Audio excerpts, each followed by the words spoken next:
You can, I mean, I don't want to say you can do nothing. Like you can, like the church can show up at the stockholders meeting and start screaming about not investing in South Africa. And sometimes that has marginal effects. I don't want to say it has no effects. But you can't really affect the structure of power, because to do that would be a social revolution. And unless you're ready for a social revolution, that is, power is going to be somewhere else, the media are going to have their present structure and they're going to represent their present interests. Now, that's not to say that one shouldn't try to do things. I mean, it makes sense to try to push the limits of a system. It only takes one or two people that think they have integrity as journalists to give you some good press. See, that's important, and that goes back to something that came up before. I mean, there's a lot, there are things are complex. It's not monolithic. I mean, the mass media themselves are complicated institutions with internal contradictions. So on the one hand, there's the commitment to indoctrination and control. But on the other hand, there's the sense of professional integrity. She works alone, as her own boss, writing newspaper columns and producing radio commentaries for a hodgepodge of small clients across the country. This so-called leather-lung Texan has been firing questions at our chief executives for almost 40 years. And many a young man in this country is being disillusioned totally by his government these days. Well, this is a question which you very properly bring to the attention of the nation. It's not that we haven't been holding press conferences. I was just waiting for Sarah to come back. Mr. President, that's very nice of you, and I appreciate it. Sarah, I want to call your attention to a real problem we've got in this country today. Those unique and often terrifying McClendon questions reflect her desire to dig out information. And I wanted to ask your new man what he feels With enough know-how and persistence, she usually gets her man. What would you do if you were in a situation where you were trying to be an honest reporter and you were worried sick about your country and you saw how sick it was, and you were facing this weak White House and a weak Congress as a reporter? What would you do? I think there are a lot of reporters who do a very good job. In fact, I have a lot of friends in the press who I think do a terrific job. I know they are, but I mean, they want to. But now what? Well, you have to first of all, you have to understand what the system is, and smart reporters do understand what it is. You have to understand what the pressures are, what the commitments are, what the barriers are, and what the openings are. Like right after the Iran-Contra hearings, a lot of good reporters understood, well, things are going to be a little more open for a couple of months. So they could ram through stories that they knew they couldn't even talk about before. After Watergate. And the same after Watergate. And then, it closes up again and so on. Most people, I imagine, simply internalize the values. That's the easiest way and the most successful way. You just internalize the values, and then you regard yourself, in a way correctly, as acting perfectly freely. All right, let's get to the White House now, where I think veteran correspondent Frank Sesno could tell us a little bit about self-censorship. That inertial guidance system is always going on, isn't it? Is there any formal censorship there? Well, there's no self-censorship, Reed. If somebody tells me something, I'm going to pass it on, unless there's a particular and compelling reason not to. I can't deny that I wouldn't like to have access to the Oval Office and all the same maps and charts and graphs that the president's looking at, but that's not possible, it's not realistic, and it's probably not even desirable.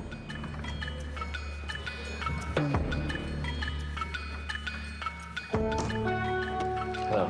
How are you? I'm fine. Go sit down there, please. Yes. Welcome to Holland. I'll introduce you first in a few lines. Professor Chomsky, Noam Chomsky, is nu 6 en is ongeveer de meest controversiële intellectueel van Amerika. Dat is ook alweer een platitude, maar zo wordt hij nu eenmaal altijd genoemd. Chomsky has been called the Einstein of modern linguistics. The New York Times has said he's arguably the most important intellectual alive today. But his presence here has sparked a protest. This book that has poisoned the world, and all liar in there. And as a Vietnamese people, we come here to learn the book. Vietnam! Vietnam! He said that in Vietnam there's no violation of human rights and no crime in Cambodia. Is wrong. Chomsky he's a professor.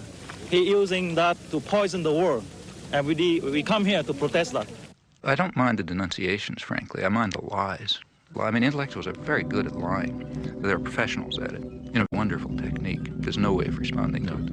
If somebody calls you, an anti-Semite, what can you say? I'm not an anti-Semite. Or, somebody says you're a racist, you're a Nazi or something. You always lose. I mean, the person who throws the mud always wins because there's no way of responding to such charges. Professor Chomsky seems to believe that the people he criticizes fall into one of two classes, liars or dupes. Consider what happened when I discussed the case of Robert Faurisson. Let me recall the facts. Let's not go into details, please, because the details happen to be important. Yes, but I have only one question on the Faurisson question. Do the facts matter or don't they matter?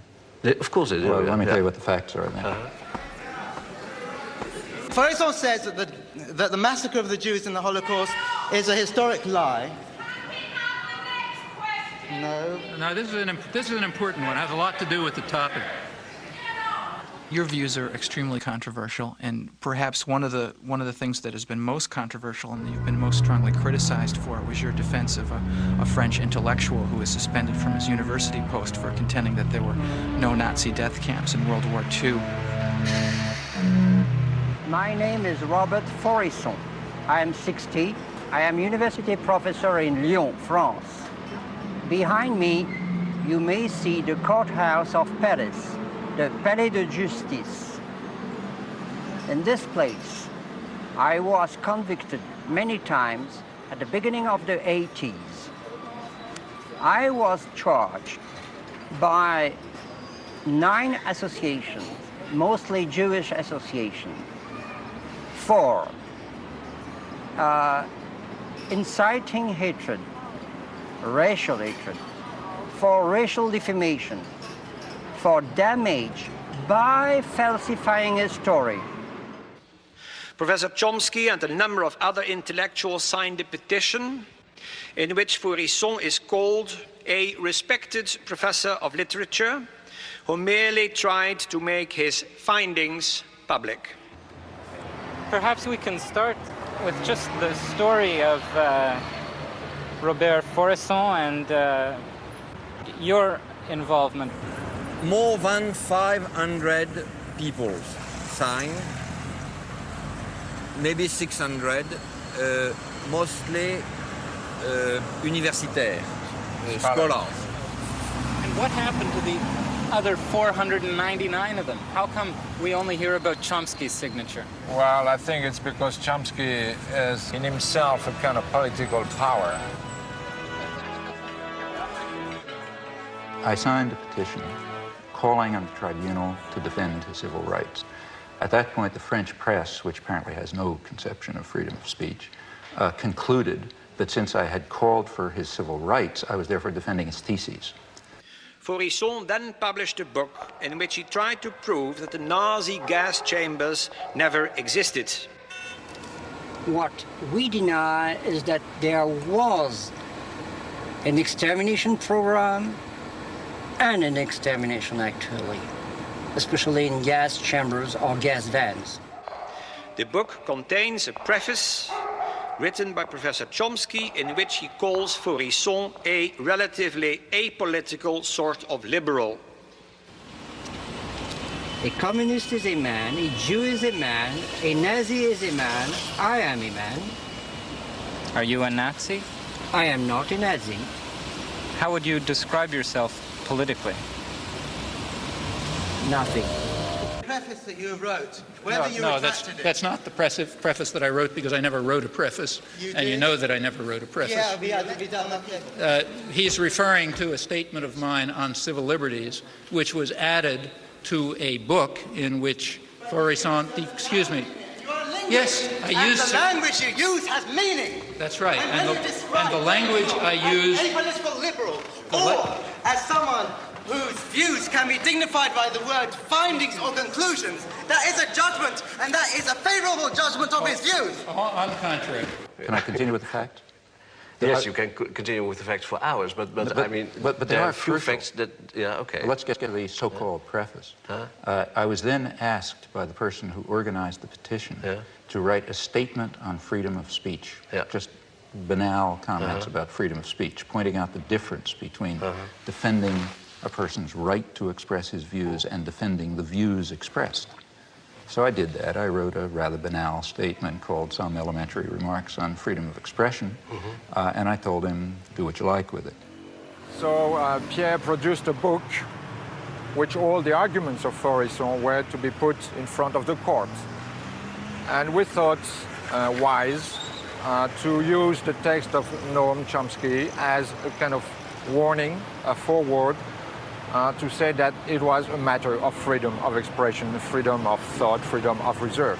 Why did you try at the last moment to get it back from the book? That's the one thing I'm sorry about. But that's the real important thing. It's of not. Course, You mean the fact that I tried to retract because with that you said it was wrong of you No, I to didn't. do it. See, in fact, take a look at what I wrote a letter, which was then publicized, in which I said, look, things have reached the point where the French intellectual community simply is incapable of understanding the issues. At this point, it's just going to confuse matters even more if my comments on freedom of speech happen to be attached to this book, which I didn't know existed. So just to clarify things, you better separate them. Now, in retrospect, I think I probably shouldn't have done that. I should have just said, fine, then let it appear, because it ought to appear. But that's, apart from that, I regard this as not only trivial, but as compared with other positions I've taken on freedom of speech, invisible. I do not think that the state ought to have the right to determine historical truth and to punish people who deviate from it. I'm not willing to give the state that right, even if they happen to But are you denying that the gas chambers ever existed? But I'm saying if you believe in freedom of speech, you believe in freedom of speech for views you don't like. I mean, Goebbels was in favor of freedom of speech for views he liked, right? So was Stalin. If you're in favor of freedom of speech, that means you're in favor of freedom of speech precisely for views you despise. Otherwise, you're not in favor of freedom of speech. There's two positions you can have on freedom of speech, and you can decide which position you want. With regard to my defense of the utterly offensive, the people who express utterly offensive views, I haven't the slightest doubt that every commissar says, you're defending that person's views. No, I'm not. I'm defending his right to express them. The difference is crucial, and the difference has been understood outside of fascist circles since the 18th century. Is there anything like objectivity, scientific objectivity, reality? As a scientist, look, I'm not saying I defend the views. Look, if somebody publishes a scientific article, which I disagree with, I do not say the state ought to put him in jail, right? All right, but you don't have to support him right away and say, I support him just for the sake of everybody saying that, whatever he wants to say. Suppose this guy is taken to court and charged with falsification. Then I'm going to defend him, even if I disagree. But he wasn't taken to court. Oh, you're wrong. But when did you write the support? I mean, when he was brought to court. And in fact, the only support that I gave him is to say he has a right of freedom of speech, period. There is no doubt in my mind that the example that I gave about this story is the Holocaust did not exist is very, very typical. I'll give you another example about the How much of the American press believes that Faurisson has anything to say, or any press? How much of the press in France? Since I followed... What percentage would you say? I'll tell you. Is it higher than zero? I don't know. Is it higher than zero? I'll tell you. Have you ever seen anything in any newspaper or any journal saying that this man is anything other than a lunatic? I'll try to answer. I'll try to answer. I think that I just followed the case. That's a simple question. I followed the case 5 or 6 years ago, and I happened to see that Noam Chomsky was in for strong criticism, even from some of his supporters, for doing something which could be interpreted only in terms of a campaign against Israel. Going back years, I am absolutely certain that I've taken far more extreme positions on people who deny the Holocaust than you have. For example, you go back to my earliest articles and you will find that I say that even to enter into the arena of debate on the question of whether the Nazis carried out such atrocities is already to lose one's humanity. So I don't even think you ought to discuss the issue if you want to know my opinion. But if anybody wants to refute Faurisson, there's certainly no difficulty in doing so.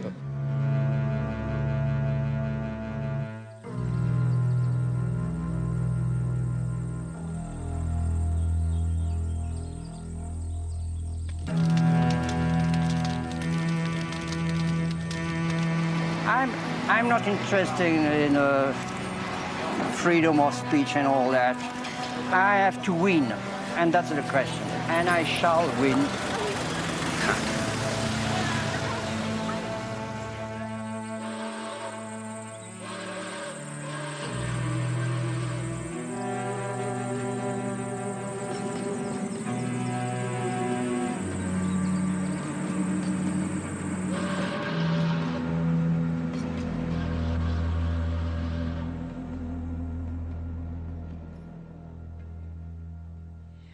I'm just an ordinary mom who just thinks in terms of I don't want to someday be holding my grandchildren and watching something horrible happen and feel like I didn't do anything. And I mean, it's obvious what you're doing. And my question is, on a practical level, where do you see the most practical place to put your energy? I mean, tonight I feel overwhelmed, like I feel like it's too big, it's too much to even make a dent in. The way things change is because lots of people are working all the time. And, you know, they're working in their communities, in their workplace, or wherever they happen to be, and they're building up the basis for popular movements which are going to make changes. That's the way everything has ever happened in history, you know, whether it was the end of slavery or whether it was the democratic revolutions or anything you want, you name it, that's the way it worked. You get a very false picture of this from the history books. In the history books, there's a couple of leaders, you know, George Washington or Martin Luther King or whatever. And I don't want to say that those people are unimportant, like Martin Luther King was certainly important, but he was not the civil rights movement. Martin Luther King can appear in the history books because lots of people whose names you will never know and whose names are all forgotten and who may have been killed and so on were working down in the South. When you have active activists and people concerned and people devoting themselves and dedicating themselves to social change or issues or whatever, then people like me can appear, and we can appear to be prominent, but that's only because somebody else is doing the work. My work, whether it's giving hundreds of talks a year or spending 20 hours a week writing letters or writing books, is not directed to intellectuals and politicians. It's directed to what are called ordinary people. Yeah. And what I expect from them is, in fact, exactly what they are, that they should try to understand the world and act in accordance with their decent impulses, and that they should try to improve the world. And many people are willing to do that, but they have to understand. And in fact, as far as I can see, in these things, I feel that I'm simply helping people develop courses of intellectual self-defense. What did you mean by that? What would such a course be? I don't mean go to school, because you're not going to get it there. It means you have to develop an independent mind and work on it. Now, that's extremely hard to do alone. You know? The beauty of our system is it isolates everybody. Each person is sitting alone in front of the tube. You know? Now, it's very hard to have ideas or thoughts under those circumstances. You can't fight the world alone. Some people can, but it's pretty rare. The way to do it is through organization.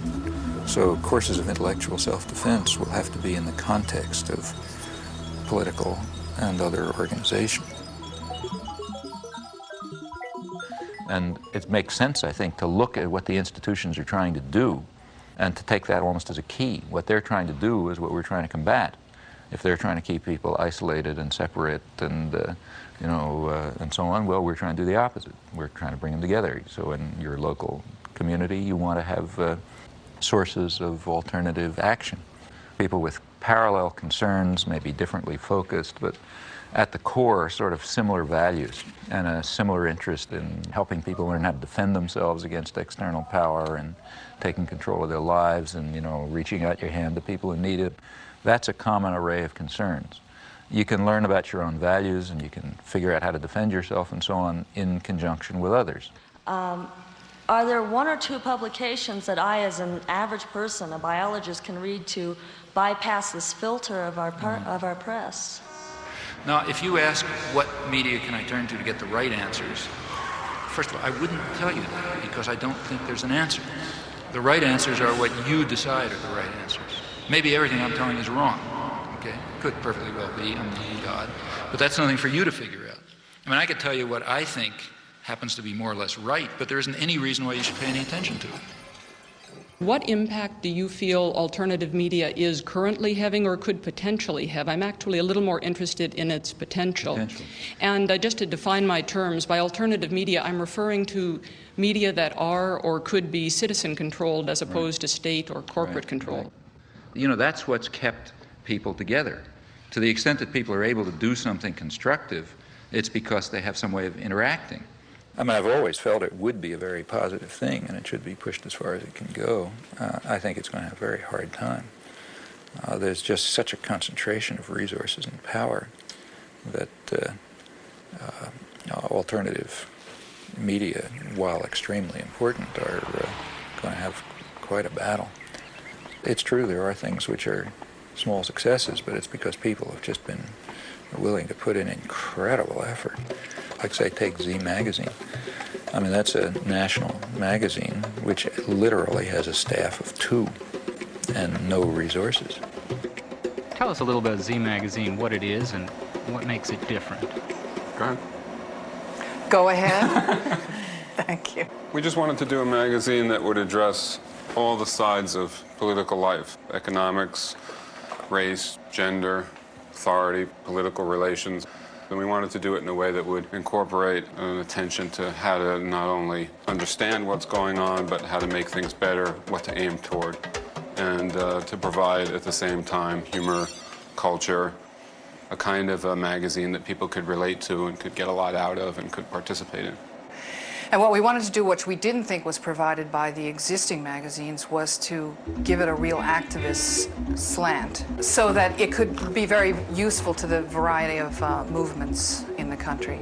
And we just felt there wasn't a magazine that reflected that inspired people and that gave people sort of a strategy and perhaps even a vision of how things could be better.